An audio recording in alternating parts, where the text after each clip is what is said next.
उन्होंने पूरा नंगा कर दिया मुझे और मेरे हाथ पैर बांध के छत पे तोड़ने का काम कर रहा है, सिमोन नहीं बांध सकते। You confess that you planned the father.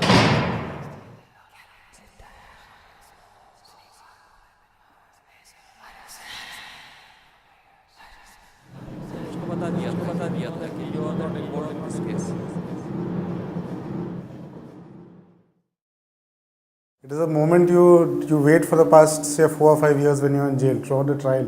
You wait for a time when you're going to be acquitted and you're going to come out. As the date nears of your acquittal, your judgment day, you start building up a hope that you will come out free. So I remember that day when I was coming out of jail. Jail gate is a very massive gate, and within the big jail gate there's a small wicket door. That's a door where anybody who has to come out has to actually stoop down and before coming out. As I opened the small wicket door, I saw that there were about 10 to 15 people, all in civil dresses, outside waiting to. And I, for a brief second, was a bit confused. But as soon as I went out, I realized that this was another pickup they were going to do, and I was just my mouth was clamped. Beyond that, I could faintly see my lawyer and my mother, but they were made to stand quite far away behind.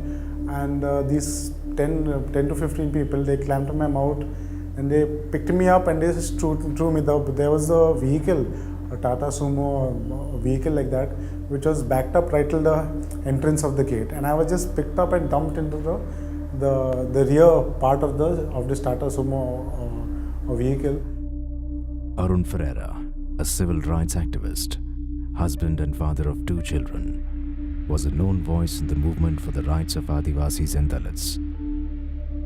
May 8, 2007, Nagpur. Arun, alleged Naxalite, was arrested at Nagpur railway station on a train coming from Mumbai. The charges slapped against him were serious. First, he was booked under the Unlawful Activities Prevention Act, then with 2 cases of murder, an attack on a police station, and finally the Gondia blast, all within the span of 8 months. September 27, 2011, 4 years after his arrest, Arun was released from Nagpur Central Jail but re-arrested just as he was getting out for crimes that were committed while he was still in jail. I kept thinking about how could I tell my lawyer, how could I tell my parents, whether they saw me or they know what is happening or they'll still wait at the gate. I remember seeing them. And this fear about, going through the entire process of 4 or 5 years back into jail, that was the thing that, tormented me. I was not at that time not scared about torture or scared of getting beaten up. I'd gone through that process, and that was not such a fearful thing. But the scariest part was having to go to that entire 4 or 5 years again. That was the scariest part of it. After graduating from St. Xavier's College, Mumbai, he worked as a member of the Navjawan Bharat Sabha, a banned organization formed by Bhagat Singh, which was active during the textile strikes and a part of other social movements. This was later held against Arun during his arrest. Ever since my college days and after also your days, we believed in revolution, and we believed in Marx, Engels, Lenin, Mao, such type of ideology. In people in the Chinese Revolution, Mao's views and all, we thought upheld the views. The problem is, up to a certain time, the government didn't have a threat of that. But as soon as there was a movement started growing on the basis of such an ideology in Chhattisgarh, in Jharkhand, and other places, the government saw this ideology as a threat. कहते हैं शीतल फरार है। उनके संगठन कबीर कला मंच पर सरकार ने नक्सली का लेबल चस्पा दिया है।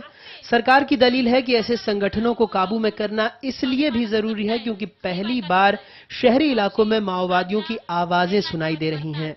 अशा सुरेखा आणि प्रियांका या देशामध्ये That's like they are arresting, Chetna Natya Manch, or people who are singing, or Kabir Kala Manch, How are you going to justify that? You cannot.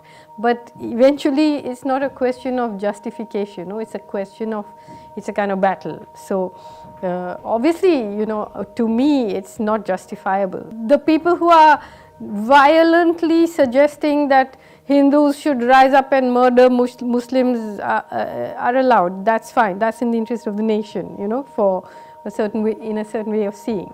So, you know, while you're talking about rape, you know, individuals are picked up, but people who are overseeing the rape of hundreds of Muslim women in Gujarat, they are going to be running for Prime Minister. You know, the policeman who pushed stones up Soni Sori's vagina is given a gallantry award. So, you know, we are beyond the stage of talking about justification and ideology. It's just you know, who is in power and what they are allowed to get away with. Normally you have what is known as the Indian Penal Code, okay, under which any crime can be punished. Okay. Whether it's a terrorist act, whether it's waging war against the country, whether it's treason, whether it's normal robbery, murder, anything can be you can charge a person under Indian Penal Code and punish a person. Okay. In the 80s, the government felt that to deal with terrorism they needed special laws. And therefore initially TADA was brought in.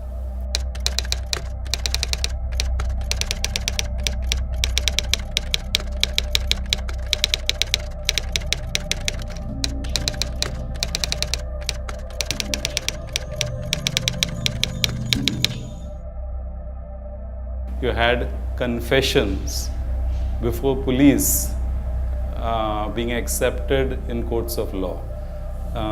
This was the first time, because as we know, anyone in this country knows the police regularly use torture, and any confession before the police is suspect.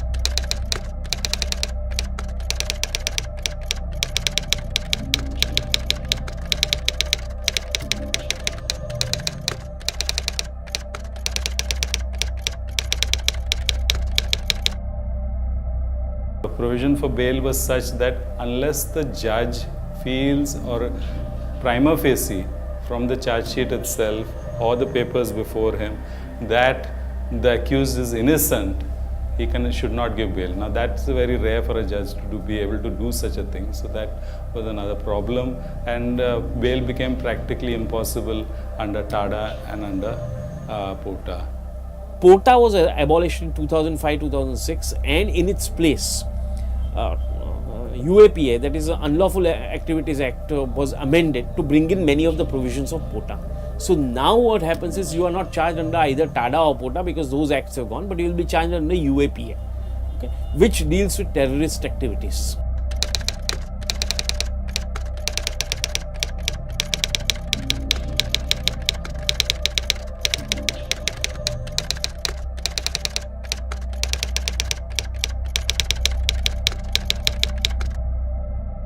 The assumption of the accused being innocent until proved guilty.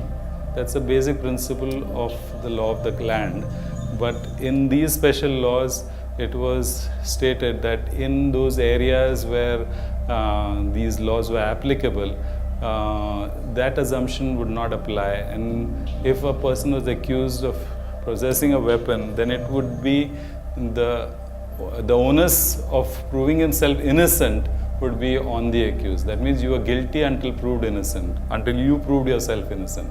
So that reverse the assumptions in the law. These acts are essentially used not to find out the truth or anything, but essentially to ensure that people remain behind bars for as long a period as possible, which may not be possible under the normal Indian Penal Code. UAP is a special law which is more concerned with left-wing extremism or Maoism.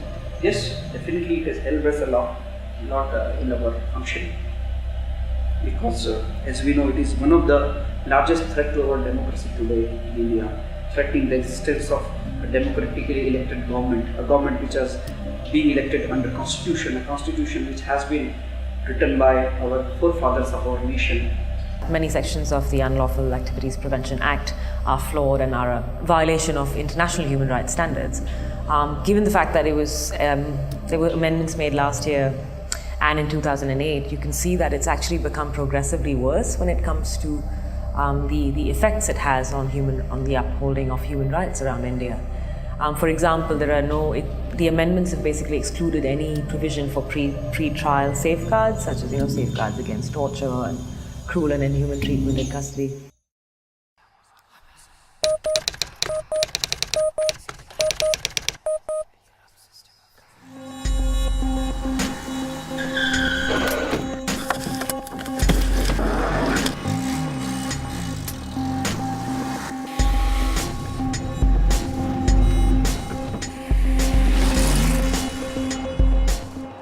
They blindfolded me and took me when actually they kept on driving for a long time, and finally when got off the car, I could not see anything, but when the blindfold was open, I could find myself in a farmhouse kind of a place. So first they thrashed me well, then they took off all my clothes completely, and then they hanged me upside down. The only question they were asking, that they were not asking any question, but rather they were saying, you confess that you planned the parliament attack. Yes, you got it done. So that is where I came to know that this is what is happening. Accused of masterminding the attack on the Indian Parliament, Gilani, a Kashmiri, was an Arabic professor at the Delhi University, the father of 2 children and an unfortunate target of a vicious manhunt that followed the parliament attacks. They somehow wanted this parliament attack to be linked with the Kashmir movement, and they needed some people who will fit in the roles. I was a vocal voice for Kashmir, for the independence of Kashmir here in Delhi. 13 December 2001, New Delhi. 5 terrorists linked to Lashkar-e-Taiba and Jaish-e-Mohammed carried out a high-profile attack on the Indian Parliament, the first of its kind. The next day, Gilani was picked up on the basis of a controversial 2-minute 16-second call he made to his brother in Kashmir.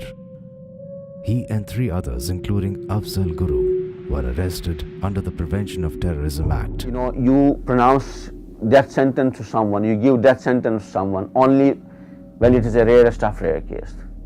And then you prove somebody's guilt beyond the reasonable doubt. Do you have a system, such investigation system, where you can prove somebody's guilt beyond the reasonable doubt? After a 6-month investigation that included over 80 witnesses and 300 documents, Afzal Guru, Shaukat Hussain and Gilani were declared guilty and given the death sentence by a special court. Gilani was later acquitted of all charges. Shaukat was given 10 years imprisonment, but Afzal Guru's clemency plea was rejected by President Pranab Mukherjee. Parliament attack case was a case which was, so high-profile case. The Indian Parliament was attacked. You see the kind of evidence in that, kind of investigation, where court had to say, if you take up the High Court judgment, Delhi High Court judgment, it says very clearly, police has fabricated the evidence, forged the documents, and then you killed, then you sentence someone to death on the basis of forged documents, fabricated evidence. Afzal went to gallows. He was sent to gallows on the basis of fabricated evidence, forged documents. It's interesting the manner in which the state creates this image of the enemy. These guys are the enemy of the state, they're trying to attack you and me. And that's a manner in which protest is silenced. So in a dictatorship, you just pick up anybody you get and put them in jail. You don't need to justify to everybody else. But in a democracy, I think this is a way of justifying state violation of human rights. You're just saying they're all terrorists, they're all enemies, they're going to bomb us. What you do through media and other things, you actually, create this jingoistic atmosphere, hyper-nationalism kind of thing, which doesn't serve any national interest. It actually harms. Media today has become, in a way, out of control, no? because the media, let's not forget, is owned by these corporate interests. It's owned by, as I said, you know, major corporations, mining companies, power companies, they run the media now. So can they be called neutral or fair?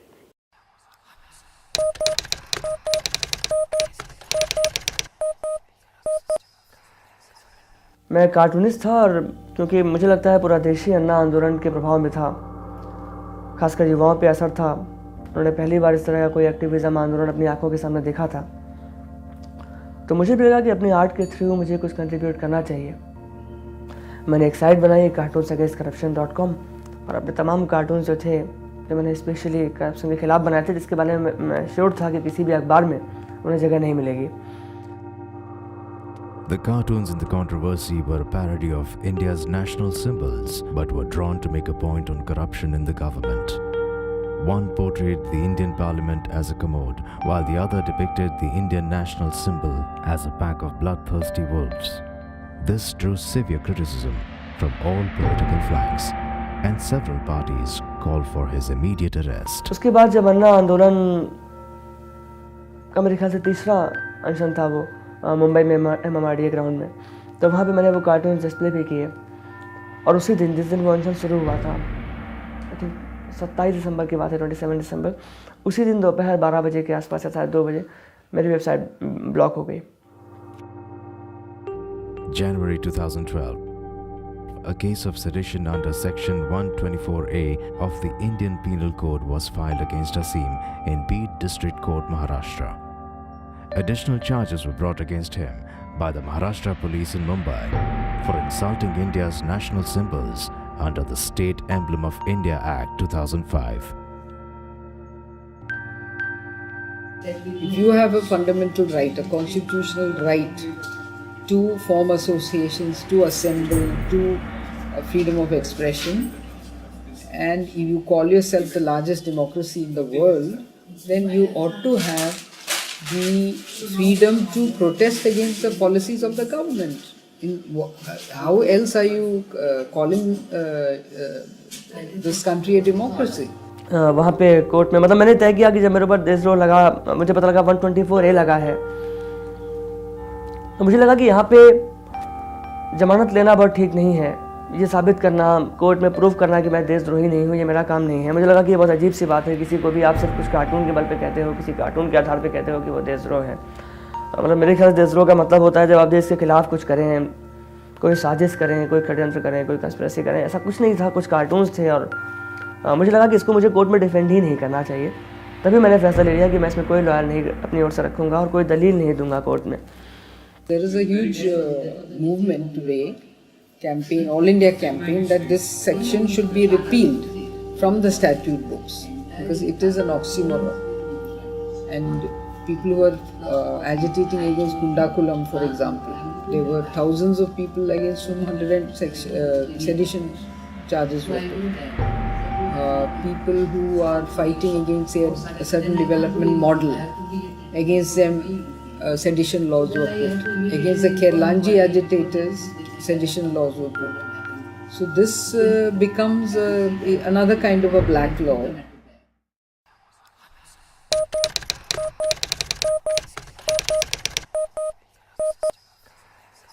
आजा यूनुस जो है, हम लोग classmate थे, junior college से साथ थे और साथ में रूममेट भी रहे। इंजीनियरिंग में हम लोग साथ ही रहे, औरंगाबाद में भी हम लोग साथ थे, उसके बाद बॉम्बे में जॉब में साथ में थे, दुबई में साथ में थे। हम लोग हमेशा साथ ही रहे और हम लोग की दोस्ती बड़ी अच्छी थी। वो बहुत आउटस्पोकन था लड़का और बहुत ही ऑप्टिमिस्टिक था। Sometimes they pick up the right people, sometimes they pick up many times they pick up the wrong people. Okay, to show that we have solved the case, that we are on it. They'll beat the hell out of that guy. They'll make him confess to the murder of Gandhi or whatever they want them to confess to. And I mean, you're beaten up so badly, you will confess to anything. So this is how the system works, system operates. 6 January 2003, 12 p.m. Khwaja Yunus was being interrogated at the Ghatkopar police lockup.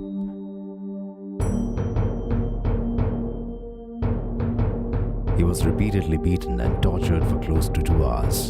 A severe kick on his chest by one of the officers caused what could have been a cardiac rupture, and he vomited blood. According to eyewitness accounts, that was the last time anybody saw Khwaja Yunus alive. I don't think so that police itself gets involved in custodial violence, and if at all it comes to our notice, we take it very strongly. और police का जो main जो role था कि जब even मेरे को जब अरेस्ट किया गया तो तब पुलिस ने मुझको बता दिया था कि we know that you are not involve in this case, हम जानते हैं कि तुम्हारा इस घाटकोपर ब्लास्ट से कोई लेना देना नहीं है, लेकिन अंडर सर्टन प्रेशर वो ये ऐसा कर रहे हैं। तो एक स्टोरी बनाई गई कि ऐसा ऐसा हुआ, ऐसा ऐसा, मतलब हर एक का एक रोल फिट किया गया। मुझे इंसाफ चाहिए, मैं अदालत से यही कहती हूँ कि मुझे इंसाफ चाहिए। अगर ख्वाजा यूनुस भी जैसे कि जो बाकी के जो बच्चों को बाइज्जत बरी कर दिया गया है, अगर ख्वाजा यूनुस भी जिंदा रहता था तो आज ख्वाजा यूनुस भी बाइज्जत बरी हो जाता था। His body was never recovered, and a cover-up story was issued stating that Khwaja Yunus had escaped police custody while being transferred to Aurangabad. The state CID later found evidence which suggested the escape theory was entirely false and that Yunus actually died in police custody. His mother has been fighting for the return of her son's body ever since. But 11 years later, she still continues to wait. उसकी लाश के साथ क्या भूल चुक हुई थी?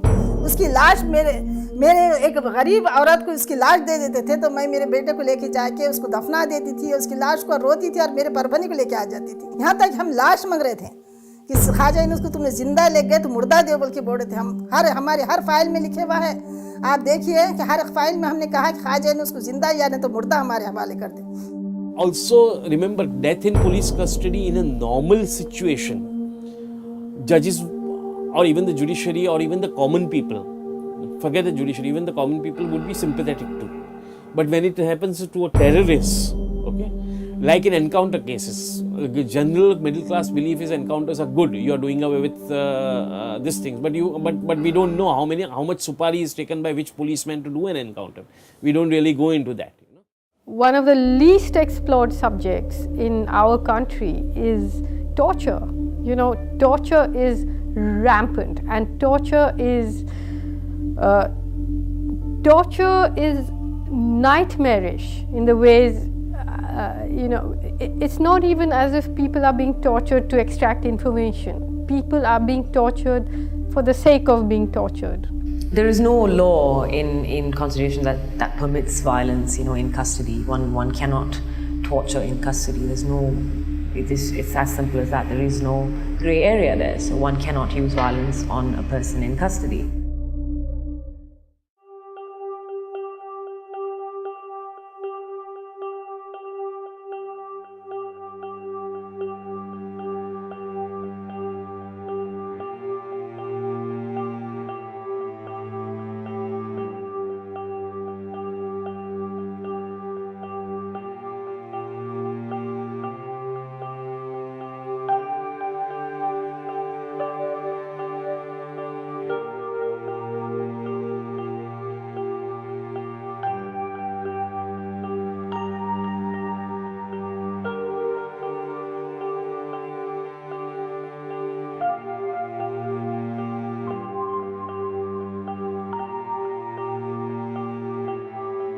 India does not need harsher laws.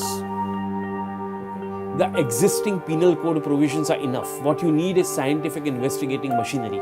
You need trained police force, okay?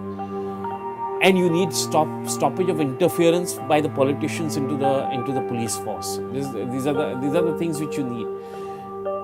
You also need judicial system which moves much faster than it does presently. In India, otherwise, the law does not have a category of political prisoner. Rather, for them, the political prisoner who gets all kinds of immunities is a politician who is who indulges in all kinds of corruption and schemes, and then he goes to jail.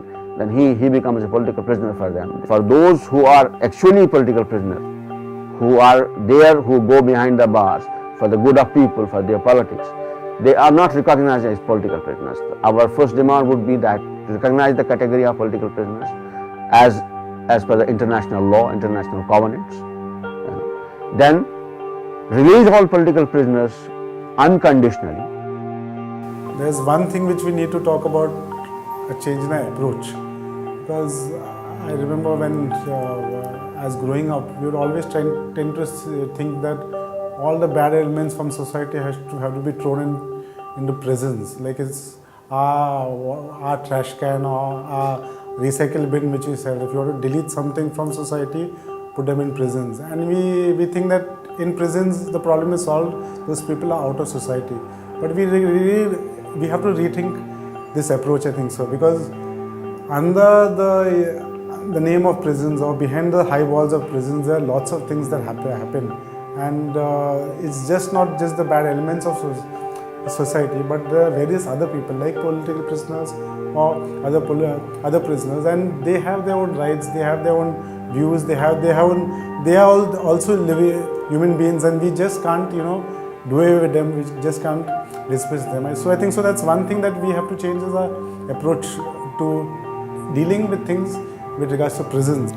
I think one of the problems why these situations and these stories are so unheard of, or relatively, a lot of people are unaware of these situations, is because of the lack of the human rights lens through which these stories are shared. With a lot of under trials in India, a lot of prisoners being held surely for their beliefs or their peaceful methods of defending human rights.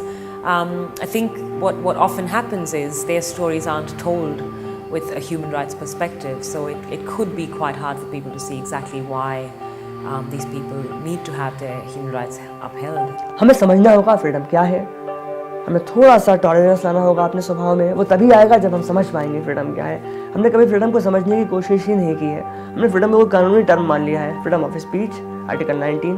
जब तक हम इसको महसूस नहीं करेंगे हम नहीं समझ पाएंगे, जब तक इसे लॉजिक पे नहीं जाएंगे कि ऐसा क्यों ज़रूरी है, क्यों एब्सोल्यूट फ्रीडम की बात आती है। हम अजीब सी बात करते हैं, हम हमारे समाज के ज़्यादातर लोग बात करते हैं फ्रीडम होनी चाहिए पर लिमिट्स होनी चाहिए। तो ये अजीब बात है, ये वैसी बात है कि खुशी होनी चाहिए, दुख भी होना चाहिए। आप कहाँ हैं? आप सुख की तरफ है कि दुख? आपको पता ही नहीं, आप कंफ्यूज्ड हैं। अगर आप बात कर रहे हैं कि फ्रीडम होनी चाहिए, साथ में लिमिट भी होनी चाहिए, मैं दावे से कहता हूँ कि आप फ्रीडम को जानते ही नहीं हैं, वरना आप बिल्कुल नहीं कहते ये बात कि फ्रीडम होनी चाहिए, लिमिट होनी चाहिए। Well, see, the reality today is that if you talk about the rights of Muslims in India, you are a terrorist. And if you talk about the rights of the downtrodden, apart from the Muslims, then you are a Maoist. That is very simple. दुनिया में है, एक माँ की गोद उजड़ गई तो क्या हुआ, ऐसे कई माँ की गोद उजड़ जाएंगी। अगर हम पीढ़ी के लोग आवाज़ नहीं उठाएंगे तो मैं कहती हूँ कि ऐसा हो जाएगा कि कई बच्चे शिकरा आता और बच्चों को लेके चले जाता, ऐसे कई बच्चे चले जाएंगे। ख्वाजा यूनुस के जैसे कई माँ, कब तक कई मामा के आंसू तुम पोछेंगे। और उनके लिए एक हर्जाना दिया जाता है कि हर्जाना ले लो, आप 10 लाख लो, 20 लाख लो, या नहीं तो केस छोड़ दो, हम आपको इतना पैसा दे देंगे। तो मैं कहती हूँ कि पैसों से एक नौकर खरीदा जाता है, मगर औलाद खरीदा नहीं जाती।